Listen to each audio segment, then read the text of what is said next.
My first very distinct remembrance of her is in her own home at Chawton.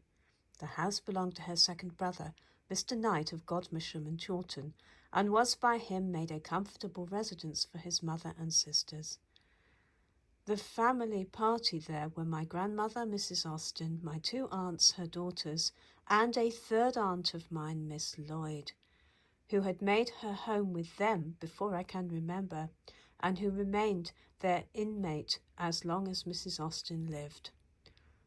The dwelling place of a favourite author always possesses a certain interest for those who love the books that issued from it.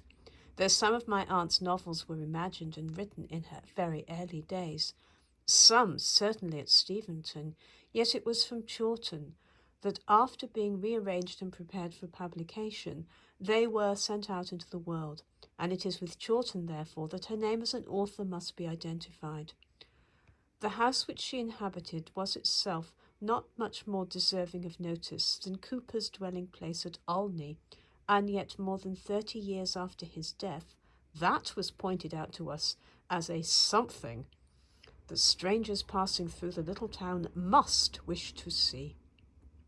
Now, as the remembrance of Chawton Cottage, for so in later years it came to be called, is still pleasant to me, I will assume that those who never knew it may like to have laid before them a description of their aunt's home, the last that she dwelt in, where, in the maturity of her mind, she completed the works that have given her an English name, where after a few years, while still in the prime of life, she began to droop and wither away. The home from whence she removed only in the last stages of her illness, by the persuasion of her friends, hoping against hope, and to which her sister before long had to return alone. My grandfather, Mr. Austen, held for many years the adjoining livings of Dean and Steventon, but gave up his duties to his eldest son and settled at Bath a very few years before his own death. For a while his widow and daughters remained at Bath, then they removed to Southampton, and finally settled in the village of Chawton. Mr. Knight had been able to offer his mother the choice of two houses, one in Kent near to Godmersham, and the other at Chawton, and she and her daughters eventually decided on the Hampshire residence. I have been told, I know not how truly, that it had originally been a roadside inn, and it was well placed for such a purpose, just where the road from Winchester comes into the London and Gosport line, the fork between the two being partly occupied by a large, shallow pond, which pond, I believe, has long since become dry ground. The front door opened on the road. A very narrow enclosure of each side protected the house from the possible shock of any runaway vehicle. A good-sized entrance and two parlours called dining and drawing room made the length of the house, all intended originally to look on the road, but the large drawing-room window was blocked up and turned into a bookcase when Mrs. Austen took possession, and another was opened at the side which gave to view only turf and trees. A high wooden fence shut out the road, the Winchester road it was, all the length of the little domain, and trees were planted inside to form a shrubbery walk, which carried round the enclosure gave a very sufficient space for exercise.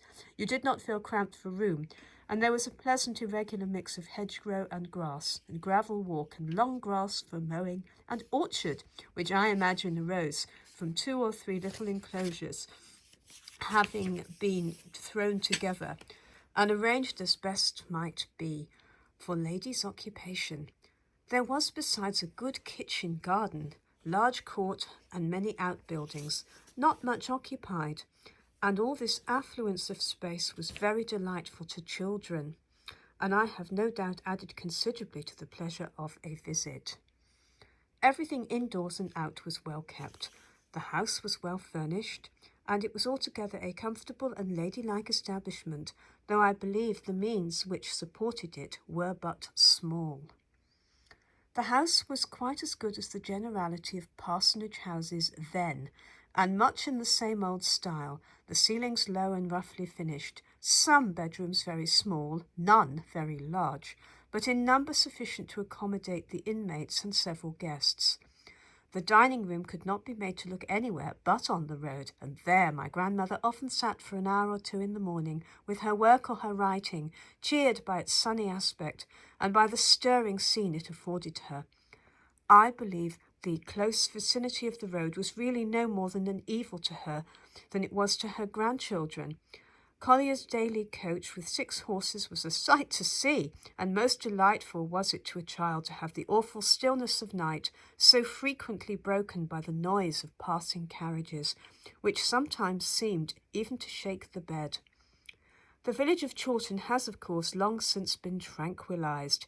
It is no more a great thoroughfare, and other and many changes have passed over it, and if any of its residents should fail to recognize them from my description, the house by the pond, I must beg them not hastily to accuse me of having exaggerated its former pleasantness.